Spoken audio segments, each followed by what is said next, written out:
ತ್ರಿಮೂರ್ತಿಗಳಲ್ಲಿ ಬ್ರಹ್ಮನು ಈ ಇಡೀ ವಿಶ್ವದ ಸೃಷ್ಟಿಕರ್ತ, ವಿಷ್ಣುವು ಈ ವಿಶ್ವದ ರಕ್ಷಕ ಮತ್ತು ಹೊಸ ಸೃಷ್ಟಿಗೆ ಶಿವನು ಈ ವಿಶ್ವದ ವಿನಾಶಕ ಎಂದು ಹೇಳಲಾಗುತ್ತದೆ. ವಿಷ್ಣು ಎಂಬ ಹೆಸರಿನ ಅರ್ಥ ಸರ್ವವ್ಯಾಪಿ, ಎಲ್ಲೆಡೆ ಇರುವವನು. ವಿಷ್ಣುವು ಈ ವಿಶ್ವದ ರಕ್ಷಕ ಮತ್ತು ಪೋಷಕನಾಗಿರುವುದರಿಂದ ಅವನನ್ನು ಪೂಜಿಸುವುದು ಮತ್ತು ಅವನ ಮಂತ್ರಗಳನ್ನು ಪಠಿಸುವುದು ನಮಗೆ ಅವನ ಆಶೀರ್ವಾದವನ್ನು ನೀಡುತ್ತದೆ. ವಿಷ್ಣುವಿನ ಅತ್ಯಂತ ಶಕ್ತಿಶಾಲಿ ಸ್ತೋತ್ರಗಳಲ್ಲಿ ಒಂದು ವಿಷ್ಣು ಸಹಸ್ರನಾಮ ಸ್ತೋತ್ರ. ವಿಷ್ಣು ಸಹಸ್ರನಾಮವು ಸಾಮಾನ್ಯವಾಗಿ ಸ್ತೋತ್ರ ರೂಪವಾಗಿ ಪಠಿಸಲ್ಪಡುವ ಒಂದು ಪ್ರಾಚೀನ ಪವಿತ್ರ ವೇದಿಕ ಸ್ತೋತ್ರವಾಗಿದ್ದು, ಇದು 107 ಚರಣಗಳಲ್ಲಿ ಜೋಡಿಸಲಾದ ಭಗವಾನ್ ವಿಷ್ಣುವಿನ 1000 ಹೆಸರುಗಳನ್ನು ಒಳಗೊಂಡಿದೆ.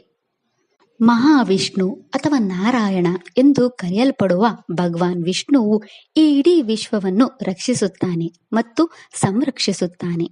ಅವನು ಕಾಲಸ್ವರೂಪ ಶೇಷನಾಗ ಎಂಬ ಸರ್ಪರಾಜನ ಮೇಲೆ ತನ್ನ ಪತ್ನಿ ದೇವಿ ಲಕ್ಷ್ಮಿಯೊಂದಿಗೆ ತನ್ನ ಪಕ್ಕದಲ್ಲಿ ಕುಳಿತಿರುವುದನ್ನು ಕಾಣಬಹುದು. ವಿಷ್ಣುವಿನ ಮೇಲಿನ ಭಕ್ತಿ ಮತ್ತು ಆತನನ್ನು ಪೂಜಿಸುವುದರಿಂದ ಭಕ್ತನಿಗೆ ಆಂತರಿಕ ಶಾಂತಿ, ಯಶಸ್ಸು ಮತ್ತು ನಿರ್ಲಿಪ್ತತೆ ಬರುತ್ತದೆ. ವಿಷ್ಣು ಸಹಸ್ರನಾಮದಲ್ಲಿರುವ ಪ್ರತಿಯೊಂದು ಹೆಸರಿಗೂ ಆಳವಾದ ಅರ್ಥವಿದೆ ಮತ್ತು ವಿಷ್ಣುವಿನ ನಿರ್ದಿಷ್ಟ ಗುಣಲಕ್ಷಣ ಅಥವಾ ಗುಣಮಟ್ಟವನ್ನು ಸೂಚಿಸುತ್ತದೆ. ವಿಷ್ಣು ಸಹಸ್ರನಾಮ ಸ್ತೋತ್ರವು 4 ವೇದಗಳ ಸಾರವೆಂದು ಪರಿಗಣಿಸಲಾಗಿದೆ. ವಿಷ್ಣು ಸಹಸ್ರನಾಮ ಸ್ತೋತ್ರವು ವಿಷ್ಣುವಿನ 1000 ನಾಮಗಳನ್ನು ಒಳಗೊಂಡಿದೆ. ಅದು ಅವನ ಅಂತ್ಯವಿಲ್ಲದ ಗುಣಗಳು ಮತ್ತು ವಿಶ್ವ ಉಪಸ್ಥಿತಿಯನ್ನು ಪ್ರತಿನಿಧಿಸುತ್ತದೆ. ವಿಷ್ಣುವಿನ ಪ್ರತಿಯೊಂದು ನಾಮ ತನ್ನದೇ ಆದ ಶಕ್ತಿ, ಮಹತ್ವ ಮತ್ತು ವಿಭಿನ್ನ ಪ್ರಯೋಜನಗಳನ್ನು ಹೊಂದಿದೆ. ವಿಷ್ಣುವಿನ 1000 ದೈವಿಕ ನಾಮಗಳನ್ನು ಪಠಿಸುವುದರಿಂದ ನಮ್ಮ ಮತ್ತು ವಿಶ್ವದ ನಡುವೆ ಒಂದು ವಿಶ್ವಲಯವನ್ನು ಸೃಷ್ಟಿಸುತ್ತದೆ. ವಿಷ್ಣುವಿನ ನಾಮಗಳಿಗೆ ಯಾವುದೇ ಮಿತಿಯಿಲ್ಲ ಮತ್ತು ಅವನ ಅದ್ಭುತಗಳಿಗೆ ಯಾವುದೇ ಮಿತಿಯಿಲ್ಲ. ಅನಂತ ಶೇಷನಿಗೆ ಬ್ರಹ್ಮಾಂಡವು ಅಸ್ತಿತ್ವಕ್ಕೆ ಬಂದಾಗಿನಿಂದ ಭಗವಂತನ ಅದ್ಭುತಗಳನ್ನು ತನ್ನ 1000 ಬಾಯಿಗಳಿಂದ ಕಂಪಿಸುವ ಮೂಲಕ ಸಂಪೂರ್ಣವಾಗಿ ಚಿತ್ರಿಸುವ ಆಯ್ಕೆ ಇರಲಿಲ್ಲ ಎಂದು ಹೇಳಲಾಗುತ್ತದೆ. ವಿಷ್ಣು ಸಹಸ್ರನಾಮವು ಮಹಾಭಾರತದ ಪವಿತ್ರ ಗ್ರಂಥದಲ್ಲಿ ಉಲ್ಲೇಖಿಸಲಾಗಿದೆ ಶಕ್ತಿಶಾಲಿ ಸ್ತೋತ್ರಗಳಲ್ಲಿ ಒಂದಾಗಿದೆ. ಇದನ್ನು ಪದ್ಮಪುರಾಣ ಮತ್ತು ಮತ್ಸ್ಯಪುರಾಣಗಳಲ್ಲಿಯೂ ಉಲ್ಲೇಖಿಸಲಾಗಿದೆ. ವಿಷ್ಣು ಸಹಸ್ರನಾಮ ಸ್ತೋತ್ರವನ್ನು ಕೇಳುವುದರಿಂದ ಮತ್ತು ಪಠಿಸುವುದರಿಂದ ಹಲವಾರು ಪ್ರಯೋಜನಗಳಿವೆ.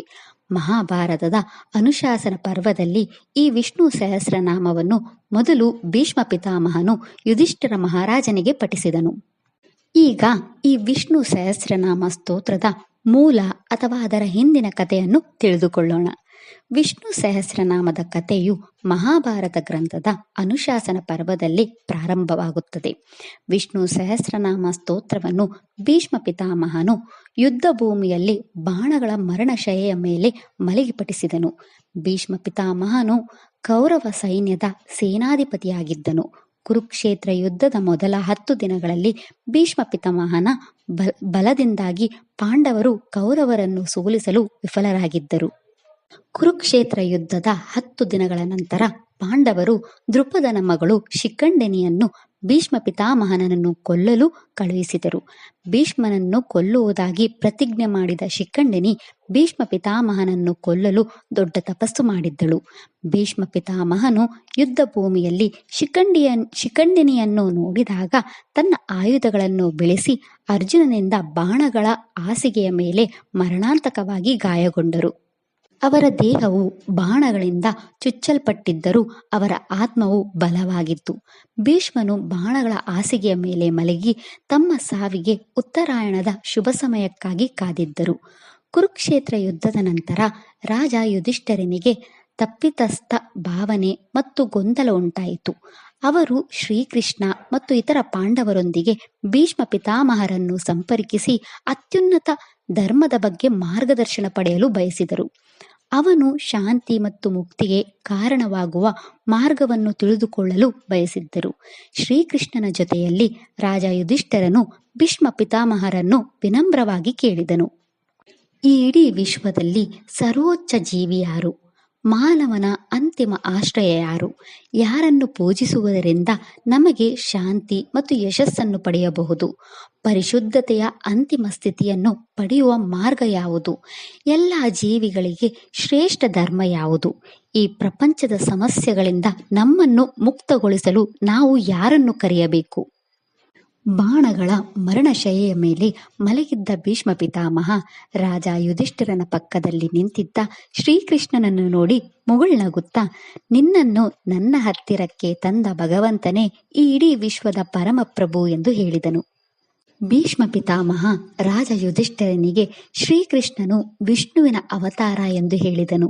ನಂತರ ಅವರು ವಿಷ್ಣುವಿನ 1000 ನಾಮಗಳನ್ನು ಪಠಿಸಿದರು. ವಿಷ್ಣುವಿನ ಶಕ್ತಿ, ಅವನ ಸಾರ ಮತ್ತು ಅವನ ಲೀಲೆಗಳನ್ನು ಸ್ತುತಿಸಿದರು. ನಂತರ ಭೀಷ್ಮ ಪಿತಾಮಹರು ಎಲ್ಲರಿಗೂ ಭಗವಾನ್ ವಿಷ್ಣುವಿನ ಈ 1000 ನಾಮಗಳನ್ನು ಪಠಿಸುವ ಮೂಲಕ ದುಃಖಗಳನ್ನು ನಿವಾರಿಸಬಹುದು, ನಮ್ಮ ದುಷ್ಕರ್ಮಗಳನ್ನು ಶುದ್ಧೀಕರಿಸಬಹುದು, ಶಾಂತಿ, ಆಧ್ಯಾತ್ಮಿಕ ತೃಪ್ತಿ, ಅಪರಾಧದ ಹೊರೆಯಿಂದ ಮುಕ್ತಿ ಪಡೆಯಬಹುದು ಮತ್ತು ಅಂತಿಮವಾಗಿ ನಮಗೆ ಮೋಕ್ಷವನ್ನು ಪಡೆಯಲು ಸಹಾಯ ಮಾಡಬಹುದು ಎಂದು ಸಲಹೆ ನೀಡಿದರು. ವಿಷ್ಣುವಿನ ಈ ದೈವಿಕ ನಾಮಗಳನ್ನು ಪಠಿಸುವ ಮೂಲಕ ರಾಜ ಯುಧಿಷ್ಠಿರನು ತನ್ನ ದುಃಖವನ್ನು ನಿವಾರಿಸಿಕೊಂಡು ಆಂತರಿಕ ಶಾಂತಿಯನ್ನು ಕಂಡುಕೊಳ್ಳಲು ಸಾಧ್ಯವಾಯಿತು. ಮಹಾಭಾರತದ ಈ ಪ್ರಬಲ ದೃಶ್ಯವು ವಿಷ್ಣು ಸಹಸ್ರನಾಮ ಪಠನವು ಕೇವಲ ಒಂದು ಆಚರಣೆಯಲ್ಲ, ಬದಲಾಗಿ ನಮ್ಮಲ್ಲಿ ಶಾಂತಿ, ಬುದ್ಧಿವಂತಿಕೆ ಮತ್ತು ಶಕ್ತಿಯನ್ನು ತರುವ ಪರಿವರ್ತಿತ ಆಧ್ಯಾತ್ಮಿಕ ಅಭ್ಯಾಸವಾಗಿದೆ ಎಂದು ಹೇಳಲಾಗುತ್ತದೆ. ಇದೇ ರೀತಿ ಅತ್ಯಂತ ಶಕ್ತಿಶಾಲಿ ಹಿಂದೂ ಸ್ತೋತ್ರಗಳಲ್ಲಿ ಒಂದಾದ ವಿಷ್ಣು ಸಹಸ್ರನಾಮ ಸ್ತೋತ್ರವು ಅಸ್ತಿತ್ವಕ್ಕೆ ಬಂದಿತು. ಭಕ್ತಿ ಜ್ಞಾನದೊಂದಿಗೆ ಒಂದಾಗುವ ಸ್ತೋತ್ರ ಇದಾಗಿದೆ. ಇದನ್ನು ಅನೇಕ ಋಷಿಗಳು ಮತ್ತು ದೇವತೆಗಳು ಪಠಿಸಿ ಧ್ಯಾನಿಸಿದರು. ವಿಷ್ಣು ಸಹಸ್ರನಾಮದ ಹಲವಾರು ಆವೃತ್ತಿಗಳಿವೆ, ಆದರೆ ಸಾಮಾನ್ಯವಾಗಿ ಪಠಿಸಲ್ಪಡುವುದು ಸ್ಕಾಂದ ಪುರಾಣ ಮತ್ತು ಮಹಾಭಾರತದಿಂದ ಬಂದಿದೆ.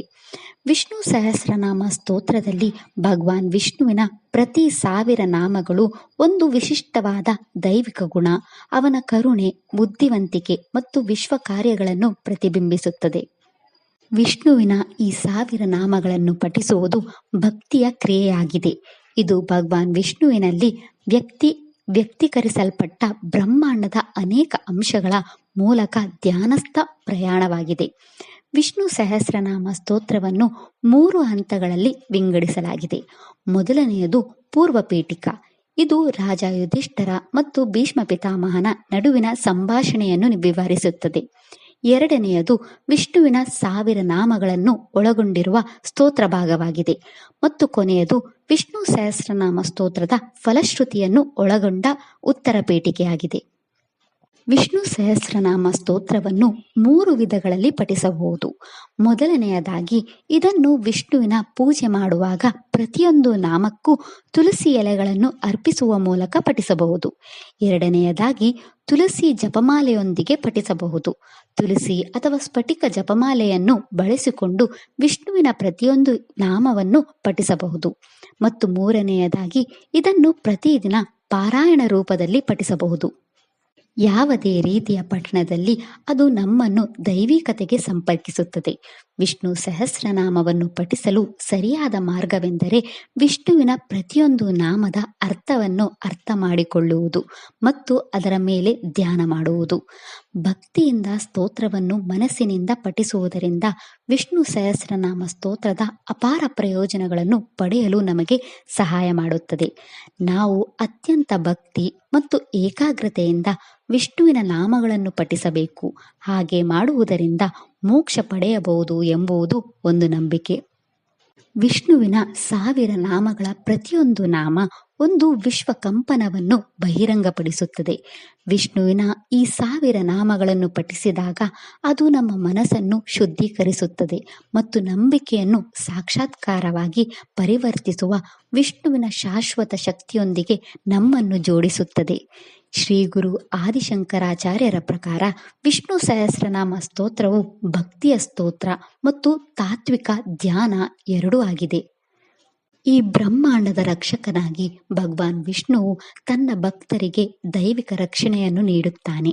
ನಮ್ಮ ನಮ್ಮ ಪ್ರತಿಕೂಲತೆಗಳು, ಶತ್ರುಗಳು ಮತ್ತು ದುರಾದೃಷ್ಟಗಳನ್ನು ಪರಿಹರಿಸಲು ವಿಷ್ಣು ಸಹಸ್ರನಾಮವನ್ನು ಹೆಚ್ಚಾಗಿ ಪಠಿಸಲಾಗುತ್ತದೆ. ವಿಷ್ಣುವಿನ ನಾಮಗಳ ರಕ್ಷಣಾತ್ಮಕ ಶಕ್ತಿಯು ಜೀವನದ ಸವಾಲುಗಳಿಂದ ನಮ್ಮನ್ನು ರಕ್ಷಿಸುತ್ತದೆ. ನಾವು ಆತನ ದೈವಿಕ ರಕ್ಷಣೆ ಮತ್ತು ಆರೈಕೆಯಲ್ಲಿದ್ದೇವೆ ಎಂದು ಅದು ನಮಗೆ ಖಚಿತಪಡಿಸುತ್ತದೆ. ವಿಷ್ಣುವು ಅಂತಿಮ ರಕ್ಷಕನಾಗಿರುವುದರಿಂದ ಆತನ ಉಪಸ್ಥಿತಿಯು ಸುರಕ್ಷತೆ ಮತ್ತು ಮಾರ್ಗದರ್ಶನವನ್ನು ಖಚಿತಪಡಿಸುತ್ತದೆ. ವಿಷ್ಣು ಸಹಸ್ರನಾಮ ಸ್ತೋತ್ರವು ದೈವತ್ವದ ಜೀವಂತ ಕಂಪನವಾಗಿದೆ. ಶತಮಾನಗಳಿಂದ ಋಷಿಗಳು ಮತ್ತು ಸಾಧಕರು ಭಗವಾನ್ ವಿಷ್ಣುವಿನ ಈ 1000 ಪವಿತ್ರ ನಾಮಗಳಲ್ಲಿ ಧ್ಯಾನ ಮಾಡಿ ಸಾಂತ್ವನ ಮತ್ತು ಶಕ್ತಿಯನ್ನು ಕಂಡುಕೊಂಡಿದ್ದಾರೆ. ಜಪಿಸುವುದು, ಪಠಿಸುವುದು, ಕೇಳುವುದು ಅಥವಾ ಪ್ರತಿದಿನ ಈ ನಾಮಗಳನ್ನು ನೋಡುವ ಮೂಲಕವೂ ಸಹ ನಾವು ಭಗವಾನ್ ವಿಷ್ಣುವಿನ ಗುಣಗಳಾದ ಕರುಣೆ, ಜೀವನದಲ್ಲಿ ಸಮತೋಲನೆ, ರಕ್ಷಣೆ ಮತ್ತು ನಮ್ಮ ಸ್ವಂತ ಪ್ರಜ್ಞೆಯೊಳಗಿನ ಸತ್ಯವನ್ನು ಆಹ್ವಾನಿಸುತ್ತೇವೆ. ದೇವಾಲಯಗಳಲ್ಲಿ, ಮನೆಗಳಲ್ಲಿ ಅಥವಾ ಹೃದಯದಲ್ಲಿ ಈ ವಿಷ್ಣು ಸಹಸ್ರನಾಮ ಸ್ತೋತ್ರವನ್ನು ಪಠಿಸುವುದರಿಂದ ಭಗವಾನ್ ವಿಷ್ಣುವಿನ ದೈವಿಕ ರೂಪವನ್ನು ಬಹಿರಂಗಪಡಿಸುತ್ತದೆ. ವಿಷ್ಣುವಿನ ಈ 1000 ನಾಮಗಳನ್ನು ಜಪಿಸುವ ಉದ್ದೇಶವು ಭಗವಂತನೊಂದಿಗಿನ ಬಂಧ ಮತ್ತು ಪ್ರೀತಿಯ ಭಾವನೆಯನ್ನು ಉಂಟು ಮಾಡುವುದಾಗಿದೆ. ಪ್ರತಿಯೊಂದು ನಾಮದ ಅರ್ಥವು ನಮಗೆ ವಿಷ್ಣುವಿನ ಸ್ವಭಾವದ ಒಳನೋಟ, ತಿಳುವಳಿಕೆ ಮತ್ತು ಆಳವನ್ನು ನೀಡುತ್ತದೆ. ಸ್ತೋತ್ರವನ್ನು ಪಠಿಸುವಾಗ ನಮ್ಮ ಮತ್ತು ಭಗವಂತ ವಿಷ್ಣುವಿನ ನಡುವೆ ಆಳವಾದ ಸಂಪರ್ಕವು ರೂಪುಗೊಳ್ಳುತ್ತದೆ. ಸ್ತೋತ್ರವನ್ನು ಪಠಿಸುವಾಗ ಶಕ್ತಿಯ ಕಂಪನಗಳು ಬಂಧ, ಏಕಾಗ್ರತೆ, ಗಮನ, ಒಳನೋಟ, ಬುದ್ಧಿವಂತಿಕೆ, ಸಾಕ್ಷಾತ್ಕಾರ ಮತ್ತು ವಿಷ್ಣುವಿನ ನಿಜವಾದ ಗ್ರಹಿಕೆಗೆ ಅತ್ಯಗತ್ಯವಾಗಿದೆ. ವಿಷ್ಣು ಸಹಸ್ರನಾಮವು ಎಷ್ಟು ಶಕ್ತಿಶಾಲಿಯಾಗಿದೆ ಎಂದರೆ ಅದು ದೇವರಿಗೆ ನೇರ ಸಂಪರ್ಕವಾಗಿದೆ ಎಂದು ಹೇಳಲಾಗಿದೆ. ಶ್ರೀಕೃಷ್ಣನು ಒಮ್ಮೆ ಈ ವಿಷ್ಣು ಸಹಸ್ರನಾಮ ಸ್ತೋತ್ರವನ್ನು ಪಠಿಸಿದನೆಂದು ಹೇಳಲಾಗುತ್ತದೆ. ಒಮ್ಮೆ ವೃಂದಾವನದ ಕಾಡುಗಳಲ್ಲಿ ವಿನಾಶಕಾರಿ ಬೆಂಕಿಯನ್ನು ಶಾಂತಗೊಳಿಸಲು ಶ್ರೀಕೃಷ್ಣನು ಈ ವಿಷ್ಣು ಸಹಸ್ರನಾಮವನ್ನು ಪಠಿಸಿದನು ಎಂದು ಹೇಳಲಾಗುತ್ತದೆ. ಮತ್ತು ದ್ವಾಪರ ಯುಗದಲ್ಲಿ ಕೌರವರು ಬ್ರಹ್ಮಾಸ್ತ್ರ ಎಂಬ ಪ್ರಬಲ ಆಯುಧದ ಮೂಲಕ ಪಾಂಡವರನ್ನು ಯುದ್ಧದಲ್ಲಿ ಸೋಲಿಸುವ ಅಂಚಿನಲ್ಲಿದ್ದಾಗ ಶ್ರೀಕೃಷ್ಣನು ಈ ವಿಷ್ಣು ಸಹಸ್ರನಾಮವನ್ನು ಪಠಿಸಿದನು ಎಂದು ಹೇಳಲಾಗುತ್ತದೆ. ವಿಷ್ಣು ಸಹಸ್ರನಾಮವು ನಮ್ಮ ಮನಸ್ಸನ್ನು ಶಾಂತಗೊಳಿಸುತ್ತದೆ ಮತ್ತು ನಮ್ಮ ದೇಹ ಮತ್ತು ಆತ್ಮಕ್ಕೆ ನಮ್ಮ ಜೀವನದ ಎಲ್ಲ ಸವಾಲುಗಳನ್ನು ಎದುರಿಸಲು ಶಕ್ತಿಯನ್ನು ನೀಡುತ್ತದೆ.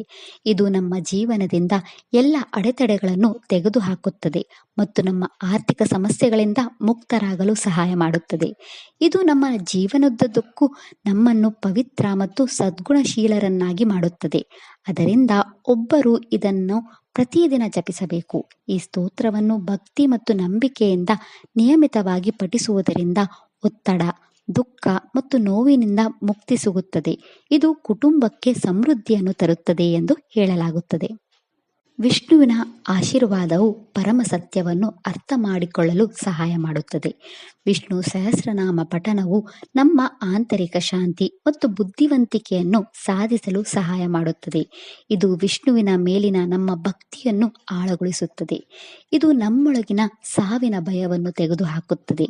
ಈ ಸ್ತೋತ್ರವನ್ನು ನಿಯಮಿತವಾಗಿ ಜಪಿಸುವುದರಿಂದ ನಮ್ಮನ್ನು ನಿರ್ಭೀತರನ್ನಾಗಿ, ಆತ್ಮವಿಶ್ವಾಸದಿಂದ ಮತ್ತು ನಮ್ಮ ಎಲ್ಲ ದುಷ್ಟ ಆಲೋಚನೆಗಳನ್ನು ಜಯಿಸುವಂತೆ ಮಾಡುತ್ತದೆ. ಇದು ನಮ್ಮ ಆಲೋಚನೆಗಳು, ನಮ್ಮ ಮಾತುಗಳು ಮತ್ತು ಕಾರ್ಯಗಳ ಶುದ್ಧತೆಯನ್ನು ಪಡೆಯಲು ನಮಗೆ ಸಹಾಯ ಮಾಡುತ್ತದೆ. ಈ ಬ್ರಹ್ಮಾಂಡದ ಹಿಂದಿನ ನಿಜವಾದ ವಾಸ್ತವವು ನಮಗೆ ಸ್ವತಃ ಬಹಿರಂಗಗೊಳ್ಳುತ್ತದೆ. ಈ ಸ್ತೋತ್ರವನ್ನು ಪಠಿಸುವ ಪರಿಣಾಮವಾಗಿ ನಾವು ಎಲ್ಲ ಬಂಧನಗಳನ್ನು ನಿರಾಕರಿಸಬಹುದು ಮತ್ತು ಜೀವನ ಮತ್ತು ಮರಣದ ಚಕ್ರದಿಂದ ಮುಕ್ತಿಗೆ ನಮ್ಮನ್ನು ಕರೆದೊಯ್ಯಬಹುದು. ಇದು ನಮ್ಮನ್ನು ಶುದ್ಧೀಕರಿಸಲು ಸಹಾಯ ಮಾಡುತ್ತದೆ. ನಮ್ಮ ಉದ್ದೇಶಗಳು ಸ್ಪಷ್ಟ ಮತ್ತು ಶುದ್ಧವಾಗುತ್ತವೆ. ಇದು ನಮ್ಮ ಆಸೆಗಳನ್ನು ಪೂರೈಸಲು ಕಾರಣವಾಗುತ್ತದೆ. ಏಕಾದಶಿಯು ತಿಂಗಳಿಗೆ 2 ಬಾರಿ ಆಚರಿಸುವ ಪವಿತ್ರ ದಿನವಾಗಿದ್ದು ವಿಷ್ಣು ಭಕ್ತರಿಗೆ ವಿಶೇಷ ಮಹತ್ವದಾಗಿದೆ. ಏಕಾದಶಿಯು ಉಪವಾಸ, ಪ್ರಾರ್ಥನೆ ಮತ್ತು ಆಧ್ಯಾತ್ಮಿಕ ಚಿಂತನೆಗೆ ಮೀಸಲಾದ ದಿನವಾಗಿದೆ. ಈ ದಿನದಂದು ಅನುಸರಿಸಲಾಗುವ ಅನೇಕ ಆಚರಣೆಗಳಲ್ಲಿ ವಿಷ್ಣು ಸಹಸ್ರನಾಮ ಸ್ತೋತ್ರವನ್ನು ಪಠಿಸುವುದು ವಿಶೇಷವಾಗಿ ಶಕ್ತಿಶಾಲಿ ಮತ್ತು ಪ್ರಯೋಜನಕಾರಿ ಎಂದು ಹೇಳಲಾಗುತ್ತದೆ. ಏಕಾದಶಿ ತಿಥಿಯಂದು ವಿಷ್ಣು ಸಹಸ್ರನಾಮ ಪಠಣವು ನಮ್ಮ ಮನಸ್ಸು, ಆತ್ಮ ಮತ್ತು ದೇಹವನ್ನು ಶುದ್ಧಿಗೊಳಿಸುತ್ತದೆ ಎಂದು ನಂಬಲಾಗಿದೆ. ನಮ್ಮನ್ನು ಉನ್ನತ ಪ್ರಜ್ಞೆಯ ಸ್ಥಿತಿಗೆ ಏರಿಸುತ್ತದೆ. ಈ ಅಭ್ಯಾಸವು ಭಕ್ತನನ್ನು ವಿಷ್ಣುವಿನ ದೈವಿಕ ಶಕ್ತಿಗಳೊಂದಿಗೆ ಜೋಡಿಸುತ್ತದೆ, ಆಧ್ಯಾತ್ಮಿಕ ರಕ್ಷಣೆಯನ್ನು ತರುತ್ತದೆ ಮತ್ತು ಒಬ್ಬರ ಜೀವನದಲ್ಲಿ ಅಡೆತಡೆಗಳನ್ನು ತೆಗೆದುಹಾಕುತ್ತದೆ. ಏಕಾದಶಿಯಂದು ದೈವಿಕ ಆಶೀರ್ವಾದಗಳು ವರ್ಧಿಸಲ್ಪಡುತ್ತವೆ.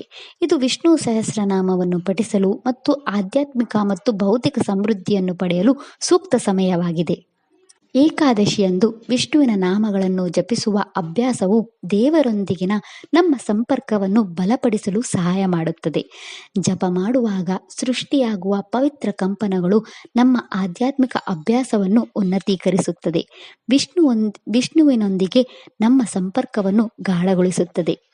ನಾವು ಶಾಂತಿ, ಸಮೃದ್ಧಿ ಮತ್ತು ಮುಕ್ತಿಗಾಗಿ ಆಶೀರ್ವಾದವನ್ನು ಪಡೆಯುವಾಗ ವಿಷ್ಣು ಸಹಸ್ರನಾಮವು ನಮ್ಮ ಭಕ್ತಿಯನ್ನು ವರ್ಧಿಸಲು ಮತ್ತು ವಿಷ್ಣುವಿನ ಅನುಗ್ರಹವನ್ನು ಪಡೆಯಲು ಅತ್ಯಗತ್ಯ ಸಾಧನವಾಗಿದೆ. ಇದಿಷ್ಟು ವಿಷ್ಣು ಸಹಸ್ರನಾಮ ಮಹತ್ವದ ಬಗ್ಗೆ. ಓಂ ನಮೋ ಭಗವತೆ ವಾಸುದೇವಾಯ. ಈ ವಿಡಿಯೋ ಇಷ್ಟ ಆದರೆ ಲೈಕ್ ಮಾಡಿ, ಶೇರ್ ಮಾಡಿ ಮತ್ತು ಚಾನೆಲ್ ಸಪೋರ್ಟ್ ಮಾಡೋಕೆ ಸಬ್ಸ್ಕ್ರೈಬ್ ಮಾಡಿ. ಧನ್ಯವಾದಗಳು.